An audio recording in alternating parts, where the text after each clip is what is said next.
Salut à tous, je suis Tommy Boutsa, encore une fois de plus. Bienvenue sur ma chaîne. Alors, sur cette chaîne, nous parlons d'entrepreneuriat, nous parlons de faits de société, nous parlons de spiritualité. Aujourd'hui, j'ai donc choisi un thème par rapport à certaines questions qui me sont posées par mes amis qui sont un peu de partout dans le monde. Euh, le sujet aujourd'hui que nous allons exposer, c'est celui de toujours concernant Dubaï, bien sûr, nous allons parler de travailler ou entreprendre à Dubaï. Quelle est la meilleure solution? Est-ce que à Dubaï, il est mieux de travailler ou il est mieux d'entreprendre? Voilà. Donc, dans cette vidéo, je vais exposer donc les avantages et les inconvénients dans chacun des points. Donc, dans l'entrepreneuriat, je vais exposer les avantages et les inconvénients. Dans le travail à Dubaï, je vais exposer également les avantages et les inconvénients. Bien sûr, je ne vais pas tout expliquer, euh, je vais pas prendre en fait tous les avantages et tous les inconvénients, mais en réalité, je vais juste soulever certains avantages et les inconvénients par rapport à mon expérience ici, parce que comme vous le savez, je suis résident ici, ça fait pratiquement près de 3 ans, et donc je vais vous partager mon expérience sur ces deux points. Voilà. Donc sans plus tarder, je vous invite, pour ceux qui viennent de me rejoindre, je vous invite de pouvoir vous abonner. N'hésitez pas à vous abonner. Abonnez-vous massivement. Et n'hésitez pas de partager mes vidéos auprès de vos proches et tout, toujours pour les informer. Parce que ici, nous nous informons, en quelque sorte, nous nous informons. Voilà. Partagez et surtout activez la cloche de notification pour ne pas rater les prochaines vidéos. Donc sans plus tarder, nous allons rentrer dans le vif du sujet. Alors, quelle est la meilleure solution à Dubaï? Travailler ou entreprendre? Voilà. Quelle est la meilleure solution? Pour réussir son immigration à Dubaï, quelle est la meilleure solution? Travailler ou entreprendre? Bien, nous allons commencer par le travail à Dubaï. Le travail à Dubaï, qu'est-ce que c'est le travail à Dubaï? Oui, bien sûr, vous le savez, à Dubaï, il y en a des gens qui sont ici, qui travaillent. Des Chinois, des Américains, des Français, des Africains, tout le monde. Ici à Dubaï, il y a une diversité de nationalités ici à Dubaï qui travaillent, qui occupent des postes dans plusieurs sociétés. Donc, d'une part, et il y a bien sûr des gens qui sont à Dubaï, qui sont résidents ici à Dubaï, pas dans le sens du travail, mais dans le sens des affaires. Voilà. Ça peut être, vous pouvez travailler, donc vous pouvez entreprendre ici en tant que, vous pouvez créer une société en tant que telle, créer une société si vous avez assez de moyens, ou vous pouvez travailler en tant que freelance. Donc, il y a beaucoup de freelance aujourd'hui qui sont ici à Dubaï, donc ils travaillent d'une manière indépendante. Ce sont des professions, si je peux dire comme ça, indépendantes. Voilà. Donc, on voit par exemple des photographes professionnels indépendants. Nous voyons ceux qui font du digital marketing, tous ceux qui font dans la cybersécurité, les comptables indépendants et tout. Donc, ce sont des personnes qui entreprennent, mais d'une manière indépendante. Donc, il y en a beaucoup ici à Dubaï. Il y en a beaucoup. Donc, je vais donc exposer les avantages et les inconvénients. Donc, soit dans l'entrepreneuriat et également dans le travail. Donc, le travail, là, je parle bien des employés. Donc, vous venez ici, vous vous faites recruter par une société qui vous fournit un visa et tout, et vous devenez travailleur d'une manière plein temps. Voilà. Donc, nous allons commencer par le travail à Dubaï, comme je l'ai dit. Quels sont les avantages et les inconvénients? Je passe d'abord par les inconvénients, après je parlerai des avantages du travail. Parmi les inconvénients du travail à Dubaï, nous allons d'abord évoquer le premier point. Le premier point, il s'agit, tenez-vous bien, des heures de travail. Les heures de travail à Dubaï, c'est énorme. Voilà. À Dubaï, la plupart des compagnies travaillent 9, 10 heures, 11 heures et 12 heures. Ce n'est pas comme dans certains pays où vous travaillez à l'heure. Par exemple, vous pouvez prendre 5 heures, vous pouvez travailler 3 heures, vous pouvez travailler. Ici, les heures de travail sont complètement différentes. D'ailleurs, c'est le même cas dans les pays d'Asie. La plupart des pays d'Asie, d'ailleurs, je pense que j'en ai vu une vidéo comme ça, où on parlait, en Corée du Sud, les gens travaillaient jusqu'à 12 heures, mais c'est de la folie. Les gens travaillent jusqu'à 12 heures par jour, 13 heures par jour, 15 heures par jour, 14 heures par jour, ben c'est de la folie. Donc ici à Dubaï, les heures de travail sont entre 8 heures et 12 heures par jour. Cela dépend des compagnies, mais la plupart sont au milieu, donc entre 9 10, la plupart. Voilà. Donc les heures de travail à Dubaï sont énormes. Euh, donc lorsque si vous voulez, vous avez un projet d'immigration à Dubaï en tant que travailleur, donc il faudrait déjà avoir cela dans l'esprit que ici le travail, ce n'est pas comme en Europe, vous pouvez travailler peu. Non, ici le travail, quand on dit full time, vous travaillez entre 10 heures, 11 heures et 12 heures par jour. Ce qui n'empêche pas qu'il y a il y a des emplois où vous pouvez travailler à part-time. Ça existe. Il y a des emplois, on appelle part-time. Donc, part-time veut dire tout simplement à emploi, euh, à heure, comment on appelle, limité. Voilà, il y en a. Il y en a. Mais ça, c'est un autre point. C'est un autre point. Je vais évoquer bel et bien toujours à la fin de la vidéo. Donc, il y a des part-time qui existent, mais qui ne sont pas rémunérés au même titre que le travail, à full time. Ce n'est pas rémunéré. Donc, pourquoi est-ce que les heures de travail ici à Dubaï sont énormes? Tout simplement parce que la plupart des entreprises ici à Dubaï ne recrutent pas beaucoup de gens. Vous pouvez vous retrouver à Dubaï dans un emploi où vous faites le travail de 3 4 5 personnes. Voilà. La plupart des entreprises ne recrutent pas assez. Donc, si vous faites par exemple si vous travaillez dans une compagnie de location de véhicules, s'il peut vous arriver que vous travaillez en tant que service client, vous pouvez faire en même temps, de la vente et tout, de l'administration, un peu tout ça. Donc, en fait, la plupart des entreprises, il faut juste comprendre que euh, ne recrutent pas assez. Donc, vous devez donc vous mettre là dans la tête que quand vous voulez travailler ici, c'est un travail qui vous prendra des heures. À côté de ça, il y a aussi que le fait que vous pouvez vous retrouver dans une compagnie où par exemple, il y a une équipe qui est là, vous avez votre tâche à vous, mais la charge du travail, elle est énorme. Surtout pendant la période touristique, pour ceux qui travaillent dans le domaine touristique, la charge du travail, elle est énorme. Donc voilà un peu donc, pour le premier point en ce qui concerne les heures de travail comme inconvénient.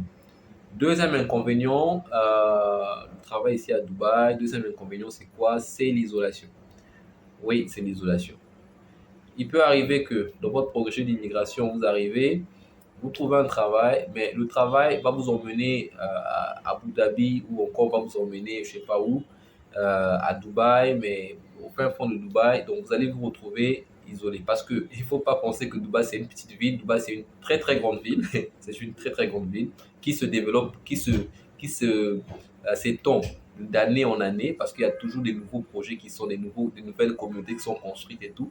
Donc, il peut arriver qu'on vous recrute, vous allez travailler à Arjan, vous allez travailler à Dubaï, mais aux côtés de Silicon Oasis de l'autre côté, et vous allez vous retrouver isolé. Sachant que, par exemple, pour la communauté africaine, la plupart de cette communauté se retrouve du côté de Dera. Donc, pour quitter de Dera pour aller à Silicon ou à Arjan, ça vous prend pratiquement 2 heures du temps, 1h30. Donc, voilà. Donc, vous allez vous retrouver isolé. Isolé. Donc, il y a l'isolation qui est là.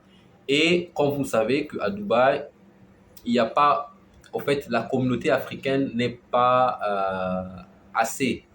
Alors, il n'y a pas beaucoup d'Africains à Dubaï par rapport en Europe, bien sûr. Il n'y en a pas beaucoup. Il n'y en a pas beaucoup. Donc, vous pouvez vous retrouver là-bas avec plein de nationalités, mais vous savez, toujours, il y a un problème d'intégration et tout.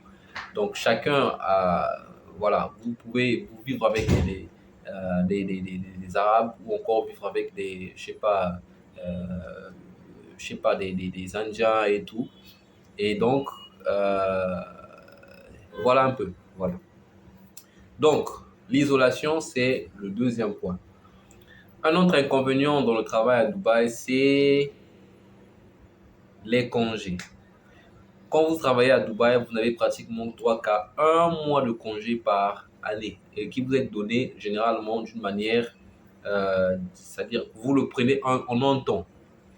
Rares sont les compagnies qui vous donneront moitié-moitié. Rares sont les compagnies. Donc la plupart des compagnies vous donnent un mois dans l'année où vous allez, un congé payé bien sûr, où vous allez rendre visite à votre famille au pays et tout. Donc voilà. Donc vous allez vous retrouver à travailler pendant peut-être 11 mois ou 10 mois et vous avez juste, donc vous avez juste un mois de congé pour pouvoir visiter votre famille. Juste un mois de congé. Donc on vous donne ces un mois une fois dans l'année, vous choisissez. Pour ceux qui, par exemple, qui travaillent dans le domaine touristique, il est très rare de recevoir les congés au mois de décembre.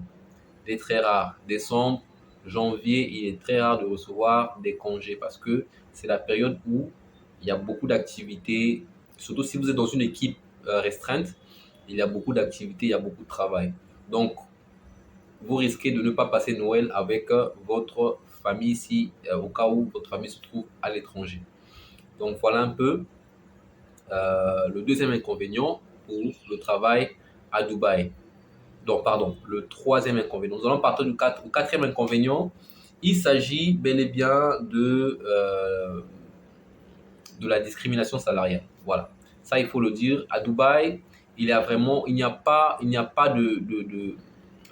de salaire limite. Il n'y a pas de, comment on appelle ça, le SMIC.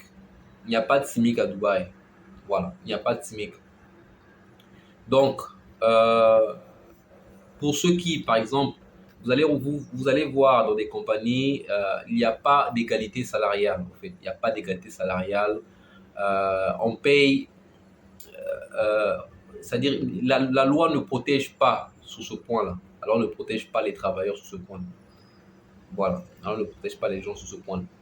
Par exemple, pour ceux qui travaillent, il peut arriver dans une compagnie, vous travaillez avec quelqu'un euh, qui travaille, en fait, vous travaillez dans l'administration, et une personne qui est, par exemple, chauffeur, qui s'occupe de un peu de tout ce qui est, euh,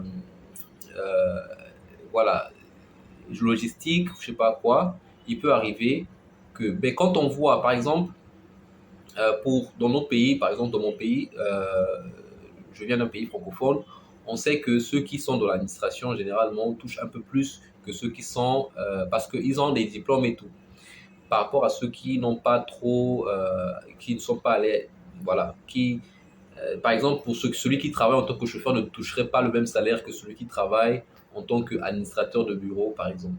Mais ici à Dubaï, il peut arriver que vous pouvez toucher les mêmes salaires, en fait. Vous pouvez toucher les mêmes salaires. Et c'est ça qui est parfois très frustrant. Ça frustre. Euh, donc, il n'y a pas d'égalité salariale, en fait. Il n'y a pas d'égalité salariale ici à Dubaï. Et encore, toujours dans la même optique, pour ceux qui, par exemple, proviennent, quand vous venez avec un diplôme ou encore vous venez euh, d'un pays européen ou d'un pays, par exemple, du Canada ou tout, euh, vous avez peut-être un peu plus de privilèges parce que ici, on donne un peu plus de privilèges à ces genres à ces personnes-là qui proviennent de ces pays-là par rapport à ceux qui viennent, par exemple, des Philippines, ceux qui viennent comment on appelle, des pays asiatiques et d'Afrique ou du Maghreb.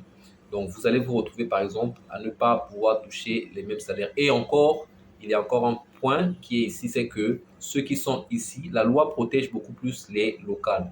Donc, ceux qui sont les enfants du pays, comme on dit, ils ont toujours les gros salaires plus que tout le monde. Ils ont toujours les gros salaires. Donc, il peut arriver que si vous travaillez dans une compagnie et qu'il a un local avec vous, lui, il est là, voilà, il va toujours toucher plus que vous, en quelque sorte, parce que la loi le dit comme ça. Et ce qui est parfois frustrant, ce qui est parfois frustrant. Donc, l'égalité salariale, c'est ça. C'est ça qui est un point négatif dans le fait de travailler à Dubaï. Donc, Et il y a certaines compagnies ici, plus on vous donne de travail, plus on vous augmente le salaire, plus on vous donne de travail. Voilà. Plus on vous augmente le salaire, on vous donne de travail, on vous donne plus de travail, plus de responsabilité. Donc voilà un peu ce que je voulais soulever par rapport à mon expérience ici. Maintenant, dans cette optique des salaires, il faudrait maintenant essayer de voir quel est le métier qu'il faut choisir pour pouvoir peut-être toucher un salaire qui pourra vous permettre de mieux vivre ici à Dubaï. Donc, il faudrait essayer de regarder. Donc, ça va nous ramener dans les points positifs dans le travail à Dubaï. Donc, les points positifs du travail à Dubaï. Parmi ces points, nous allons citer d'abord, premier point, c'est l'impôt. Il n'y a pas d'impôt ici à Dubaï. Vous êtes exonéré d'impôt. Il n'y a pas d'IRPP, il n'y a pas d'IS ou je ne sais pas quoi. Ça n'existe pas. Votre salaire, c'est votre salaire. Vous faites tout ce que vous voulez avec. Il n'y a pas d'impôt. Le deuxième avantage du travail à Dubaï, c'est que vous avez la facilité d'occuper n'importe quel poste. Oui. Contrairement en Europe ou surtout en France, ici à Dubaï, vous pouvez occuper n'importe quel poste. Que vous soyez marocain, que vous soyez algérien, que vous soyez sénégalais, que vous soyez que vous soyez thaïlandais, tout ce qui est prime ici, c'est la compétence. Si vous êtes compétent, vous occupez ce poste. Voilà. Donc, il n'y a pas de discrimination, il n'y a pas de discrimination. Donc, vous pouvez travailler dans l'administration, vous pouvez travailler dans l'immigration, vous pouvez travailler même dans la police, vous pouvez travailler partout à Dubaï. Il suffit que vous puissiez suivre les normes. Voilà. Donc, à Dubaï, vous pouvez travailler dans n'importe quel secteur. Vous pouvez travailler à la police, par exemple, travailler en tant qu'agent de cybersécurité. Vous pouvez travailler à la police en tant que pour ceux qui s'occupent des problèmes techniques, par exemple pour des amendes de la route. Vous pouvez travailler dans l'immigration, vous pouvez travailler dans les hôpitaux, vous pouvez travailler dans tout ce qui est administration, par exemple, la régulation des transports publics. Nous savons que ce sont des secteurs publics, mais vous pouvez travailler en tant qu'étranger, vous pouvez travailler. Il n'y a pas de discrimination ici. Ça, c'est parmi les avantages du travail ici à Dubaï. Donc, nous avons parlé du travail à Dubaï. Maintenant, parlons du deuxième aspect, celui d'entreprendre à Dubaï. Le deuxième aspect. Bien, quels sont les avantages, quels sont les inconvénients d'entreprendre ici à Dubaï? Donc, je vais commencer par les avantages de l'entrepreneuriat à Dubaï. Donc, parmi les avantages, le premier point que je veux soulever, ce sont les réseaux d'affaires. À Dubaï, les réseaux d'affaires sont tellement développés. Sont tellement développés qu'ici, vous pouvez facilement vous retrouver avec quelqu'un qui peut financer votre projet. Parce que c'est comme un hub ici. Il y a beaucoup de gens qui viennent à Dubaï pour visiter. Il y a beaucoup de gens qui résident à Dubaï, qui ont leur résidence ici à Dubaï, mais qui ont un peu des compagnies partout dans le monde. Voilà. Donc, les réseaux d'affaires à Dubaï sont très développés. Donc, si vous êtes vraiment très motivé, si vous êtes un bosseur, vous avez des bons projets, vous commencez votre projet, il est facile pour vous de se faire financer ici à Dubaï parce qu'il y a des réseaux d'affaires un peu partout. D'ailleurs, j'en fais partie. Je fais partie d'un réseau d'affaires où je reçois tout le temps des emails, je reçois tout le temps des invitations, par exemple, pour qu'on appelle des speed voilà, qu'on appelle ça, bon, je ne sais pas si c'est le bon terme, mais des colloques ou encore des ateliers de rencontres en quelque sorte, des ateliers de rencontres où vous pouvez vous faire des rencontres, partager des contacts, vous faites avoir des nouveaux contacts et tout. Donc, les réseaux d'affaires, ça fait partie du premier avantage. Le deuxième avantage de l'entrepreneuriat à Dubaï, c'est que vous n'avez pas d'impôt à payer du tout. Donc, quand vous montez votre business ici à Dubaï, il y a des zones de freelance. Vous pouvez choisir une compagnie en tant que freelance. Vous ne payez zéro impôt. Vous payez zéro impôt. Donc, vous achetez juste votre trade license et vous commencez à travailler. Donc, il y a zéro impôt à Dubaï. Donc, si vous voulez immigrer ici, sachez que tout le bénéfice que vous faites, c'est pour vous. Ce qui va juste vous demander, ce qu'on va juste vous demander, c'est de pouvoir avoir une autorisation d'exploitation ou une autorisation d'ouverture, ce qu'on appelle une trade license. Encore, pour ceux qui, par exemple, sont dans le domaine de la restauration, il y a d'autres autorisations qu'on va vous demander, par exemple, le service de la santé et tout. Mais dans d'autres services, par exemple, si vous voulez travailler en tant que, vous voulez travailler dans le domaine de, par exemple, la vente en ligne, ça c'est encore plus facile. C'est encore plus facile parce que ici c'est tellement développé, le business en ligne c'est tellement développé et aussi il y a beaucoup de facilité en fait. Il y a beaucoup de facilité dans ce domaine-là.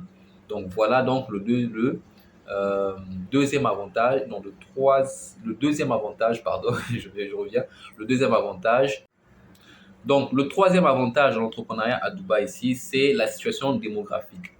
Comme vous savez, Dubaï se situe au milieu, dans ce qu'on appelle le Middle East. Donc Dubaï, il est entre l'Asie et entre l'Europe et l'Afrique. Donc il est un peu au milieu. Donc quand vous vous retrouvez ici, en fait, vous avez l'accès dans ces quatre zones, dans ces trois zones du monde. L'Europe, l'Asie et l'Afrique. Donc il est très facile pour vous de pouvoir s'y rendre en quelque sorte. Si vous avez de la famille ou encore si vous avez des intérêts peut-être financiers dans ces zones-là. Donc, il est très facile pour vous de pouvoir vous rendre. Donc, la zone géographique de Dubaï, elle est très importante parce que, je prends l'exemple pour ceux qui sont par exemple au Japon ou encore ceux qui sont au Canada, vous savez qu'il est tellement difficile, par exemple, si vous êtes du Canada, par exemple, pour vous rendre en Europe, encore ça va. Mais pour vous rendre, par exemple, en Afrique, vous savez que voilà, il y a une longue distance en fait. Par contre, pour ceux qui sont ici à Dubaï, euh, si vous vivez par exemple au Kenya, pour aller au Kenya, c'est à peine peut-être combien? C'est 4 heures du temps ou 4 heures ou 5 heures du temps. Pour vous rendre en France, c'est peut-être 4 heures ou 5 heures du temps. Pour vous rendre en Indonésie, c'est peut-être 5 heures, 6 heures du temps. Donc, c'est vraiment, c'est l'un des avantages euh, qui est, en fait, qui vous permet, en fait, de pouvoir entreprendre ici à Dubaï. Mais je pense que c'est le fait, là, dans ce contexte de situation géographique, là, cet avantage peut aussi rentrer dans le fait dans les avantages du travail à Dubaï. Voilà, c'est même le cas si vous êtes travailleur. Donc, il est très facile pour vous de vous rendre dans ces trois zones-là, donc l'Europe, l'Asie et l'Afrique. Il est très facile pour vous de vous.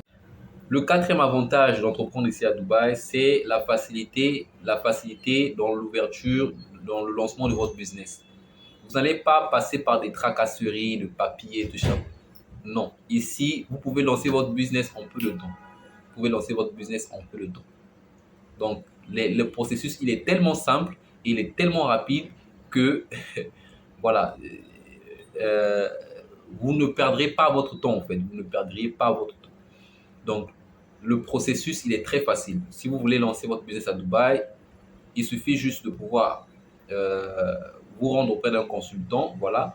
Il va vous faire les papiers. Ça peut peut-être prendre maximum moins d'une semaine. Vous pouvez avoir votre entreprise déjà créée ici à Dubaï. Donc, le processus, il est très facile. À côté des impôts, il y a aussi le processus d'ouverture qui est très facile, très rapide. Et donc, le cinquième avantage de l'entrepreneuriat à Dubaï, c'est la main-d'œuvre. La main-d'œuvre à Dubaï, elle est disponible. Elle est disponible. Vous pouvez, à Dubaï, vous savez que l'obtention du visa, il est tellement facile par rapport à l'Europe. Donc, du coup, il y a une vague d'immigrés ici à Dubaï euh, qui s'est installée. Donc, du coup, ce sera très facile pour vous de pouvoir avoir de la main-d'œuvre. De la main-d'œuvre, voilà. La main-d'œuvre est très facile à trouver ici à Dubaï, contrairement à d'autres pays. Et aussi, le coût en fait, de la main-d'œuvre n'est pas assez, c'est-à-dire vous n'allez pas dépenser en termes d'impôts et tout pour pouvoir les payer. Vous n'allez pas le dépenser. Donc, ça, c'est donc le cinquième avantage dans l'entrepreneuriat à Dubaï, si vous voulez entreprendre à Dubaï. Donc, je vais parler, ça c'est dans le cadre où vous, En fait, vous entreprenez, par exemple, vous lancez un business, une société, mais il y a aussi les entrepreneurs à Dubaï qui travaillent en freelance. Donc, je vais donc donner quelques avantages de travailler en freelance. Je vais d'abord expliquer c'est quoi le travail en freelance et je vais donner les avantages du travail en freelance. C'est quoi le freelance? Le freelance, c'est un visa qu'on vous délivre. En fait, vous travaillez d'une manière indépendante. Vous avez une profession, vous pouvez être photographe, vous pouvez être plombier, vous faites un métier, vous exercez un métier. Voilà. Donc, vous ne voulez pas travailler pour une compagnie, vous ne voulez pas être embauché dans une compagnie, vous voulez juste travailler en indépendant. Donc, on vous délivre donc un visa, ce qu'on appelle un visa freelance. Les avantages, c'est quoi? Les avantages, c'est que vous êtes indépendant, vous pouvez euh, travailler selon votre planning, selon votre programme. Voilà. Et voilà, en fait, surtout si vous choisissez une niche euh, qui est beaucoup demandée, où il y a peu de gens, en tout cas, je vous dis que vous allez vous faire de l'argent. Mais encore une fois, il faut toujours s'arranger avec le temps parce que il peut arriver que vous soyez surchargé et vous n'arrivez plus à satisfaire tous vos clients. Mais le travail en freelance, c'est un travail qui est bien rémunéré. Si vous avez surtout des contrats avec plusieurs compagnies ou bien peut-être 3, 4, 5 compagnies, ça vous permettra de pouvoir se faire un peu plus de gains. Aujourd'hui, c'est la tendance parce que la plupart des gens quittent leur emploi aujourd'hui pour pouvoir travailler en freelance, pour pouvoir travailler en tant que consultant. Vous pouvez être comptable, vous pouvez travailler en freelance en tant que comptable, vous gérez la comptabilité des compagnies ou encore vous pouvez travailler en freelance en tant que technicien. À Dubaï, il y a des immeubles qui demandent par exemple de la maintenance. Vous pouvez suggérer auprès des tenanciers ou encore auprès des tenanciers des immeubles ou des propriétaires des appartements d'offrir vos services en tant que maintenancier, faire un peu des fixations et tout. Donc voilà un peu les avantages d'entrepreneuriat en tant que freelance. Bien, nous allons parler maintenant des inconvénients d'entreprendre à Dubaï. Quels sont les inconvénients d'entreprendre à Dubaï? Le premier inconvénient que je vais soulever ici, c'est le système bancaire en tant que nouveau entrepreneur. Vous savez que si vous êtes nouveau entrepreneur ici à Dubaï, les banques ne vous accordent pas trop de confiance. Ouais, c'est par rapport à tout ce qui s'est passé, tout ce qui s'est passé avant. Donc, vous allez vous retrouver peut-être dans dans une situation où vous devez soit financer votre projet ou encore trouver euh, un, un partenaire, en fait. Quelqu'un qui pourra soutenir votre projet, quelqu'un qui pourra apporter des capitaux pour pouvoir soutenir votre projet. Donc, les banques n'accordent pas trop de crédibilité, surtout aux nouveaux entrepreneurs. Aux nouveaux entrepreneurs. Donc, il faudrait déjà, le savoir. Ce qui ne veut pas dire qu'il est impossible de pouvoir recevoir de l'argent. Il est toujours possible. Mais ils accordent plus d'avantages aux travailleurs, par exemple en termes de crédit, que à ceux qui se lancent nouvellement. Voilà. Et je pense que la tendance, elle est partout même. Elle est partout. Il n'y a pas que ici à Dubaï, ça existe partout. Je pense. Donc, voilà le premier inconvénient. Le deuxième inconvénient dans le système, dans l'entrepreneuriat ici à Dubaï, le deuxième inconvénient, c'est le système des communautés. Oui, vous l'entendez bien, le système des communautés. Ici, en fait, c'est peut-être quelque chose de frustrant, mais les gens travaillent beaucoup plus en communauté ici, dans le domaine entrepreneurial. Vous allez voir les Indiens, ils travaillent la plupart du temps en communauté. Ils travaillent entre eux. Oui. Et nous, les Africains également, c'est la même chose. Nous travaillons entre nous. Donc, il faudrait déjà savoir que il sera un peu plus difficile pour vous de pouvoir vous en sortir si vous voulez lancer un business et que vous visez des clients indiens ou, je sais pas, pakistanais, il sera un peu plus difficile pour vous. Parce que vous savez que eux, ils ont déjà des gens qui le font. Donc, ils donneront plus de crédibilité, d'opportunités à leurs frères qu'à vous. Voilà. Et c'est pareil même dans notre communauté, à nous aussi, les Africains. Donc, c'est pareil. Donc, le système, c'est ce que moi j'ai remarqué. En fait. Ça, c'est mon expérience à moi. Je ne le dis pas d'une manière générale, mais c'est mon expérience. Donc, ici, les gens travaillent beaucoup plus en communauté. Cela peut constituer un frein dans l'entrepreneuriat. Parce que moi, je viens d'Afrique, je sais qu'en Afrique, nous recevons tout le monde. En fait. En Afrique, tu peux lancer un projet, que tu sois français, que tu sois américain, que tu sois indien. Si ton projet, il est... en fait, il n'y a pas... C'est-à-dire, on ne met pas trop l'accent sur le rejet, en fait. On ne rejette pas. Mais ce que vous allez peut-être retrouver ici à Dubaï, et c'est là, cela peut être frustrant, en fait. Cela peut être frustrant. Donc, on vous donnera des rendez-vous, on vous dira juste, par exemple, si vous proposez un service, la personne vous dira juste, OK, on va vous rappeler, mais il vous ne rappellera jamais. Il ne vous le rappelle parce qu'il sait qu'il y a quelqu'un qui peut le faire. En fait. Donc, par exemple, si vous venez d'Afrique, vous voulez lancer un business, il serait toujours important de pouvoir lancer un business qui peut vous permettre de pouvoir travailler avec votre communauté. Ça peut être, par exemple, un business où vous travaillez avec des gens venant d'Afrique ou encore les gens parlant le même langue, le même langage que vous, hein, surtout les francophones. Moi, par exemple, j'ai été dans le domaine de la location des véhicules. Vous allez remarquer que il est plus facile de convaincre un francophone quand quelqu'un, par exemple un arabe ou encore un indien.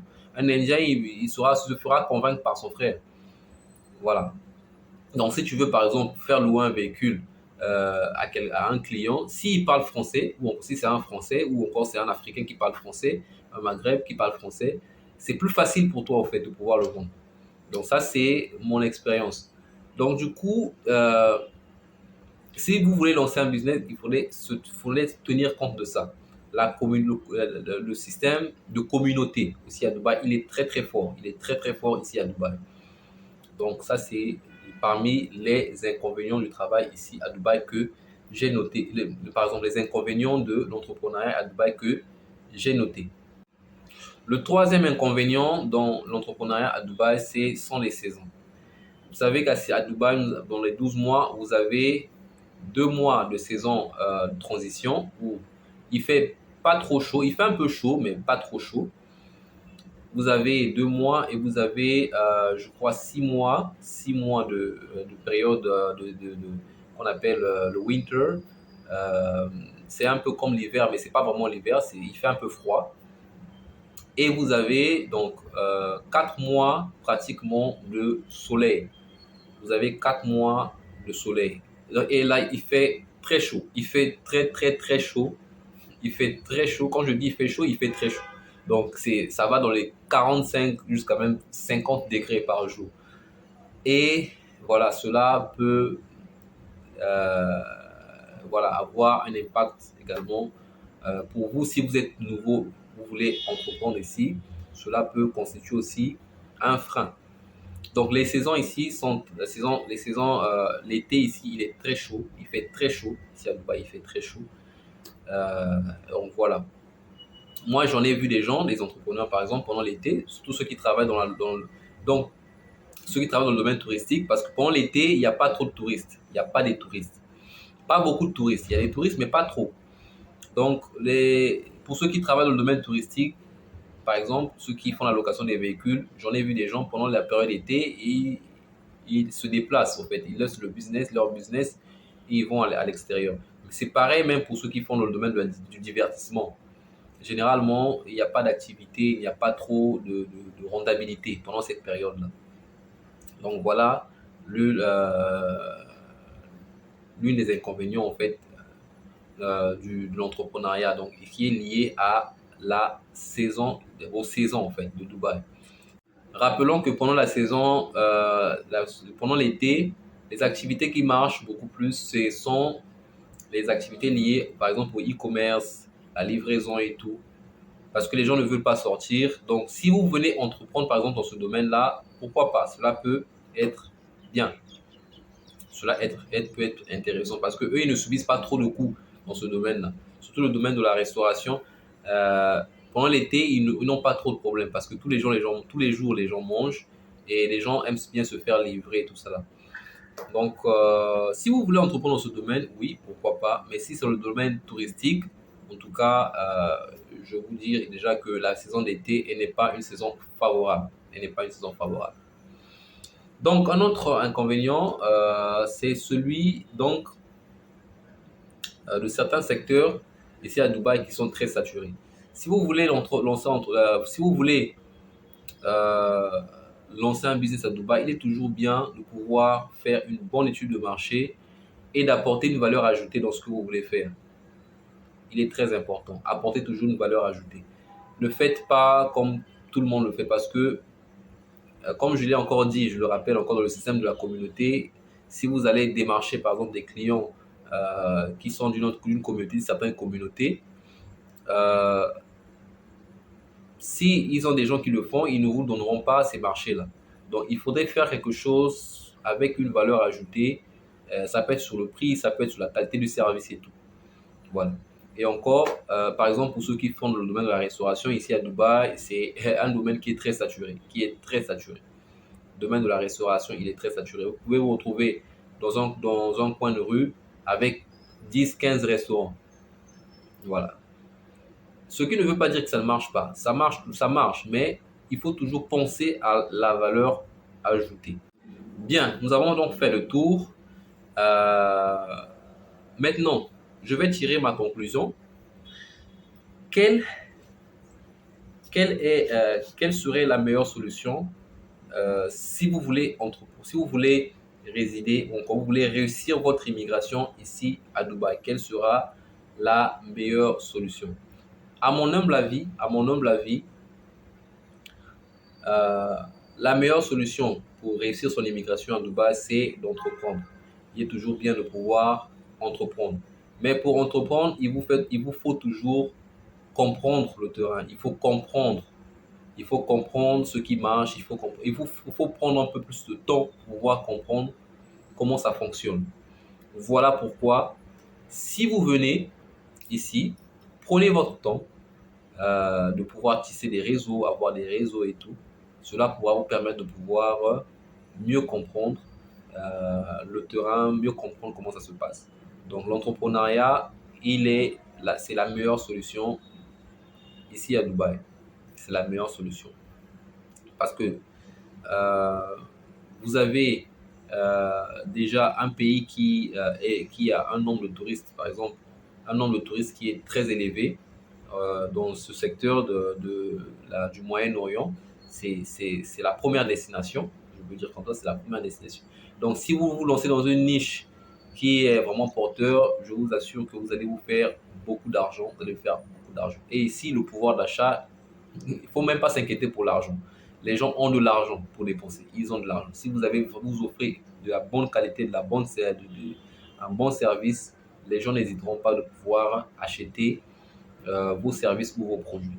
Donc, l'entrepreneuriat, c'est la meilleure solution à mon humble avis. Maintenant, pour entreprendre, vous pouvez choisir, soit vous pouvez créer une société, une compagnie en tant que telle, chercher un sponsor, ou encore vous pouvez entreprendre en tant que freelance. Vous pouvez entreprendre en tant que comptable indépendant, en tant que technicien indépendant, en tant que médecin indépendant, en tant que coach sportif indépendant, en tant que professeur de cours, par exemple, de yoga indépendant. Ça, c'est la tendance aujourd'hui ici à Dubaï. Donc, créer une société, vous pouvez créer une société de, euh, dans le domaine du digital, par exemple, le domaine digital. Vous pouvez travailler en tant que, vous pouvez faire du e-commerce. Donc voilà, il y a plein d'idées comme ça. Je pourrais donc mettre sous la barre de description les activités porteurs, hein, des business qui sont porteurs ici à Dubaï. Vous pouvez donc regarder sur la barre de description. Donc, je vais mettre quelques idées comme ça pour ceux qui veulent bien sûr, immigrer ici à Dubaï. Donc, nous avons fini notre vidéo. Nous avons fini notre vidéo. Encore, merci de plus de m'avoir suivi. Je suis Tommy Boutsa, votre humble serviteur. Pour ceux qui viennent nous rejoindre, comme je l'ai dit toujours, n'hésitez pas à vous abonner. Abonnez-vous massivement et partagez. Cela m'encouragera de pouvoir produire encore plus de vidéos sur Dubaï, mais pas seulement sur Dubaï, bien sûr, peut-être pour d'autres destinations. Alors, je vous remercie une fois de plus encore et bien de choses à vous.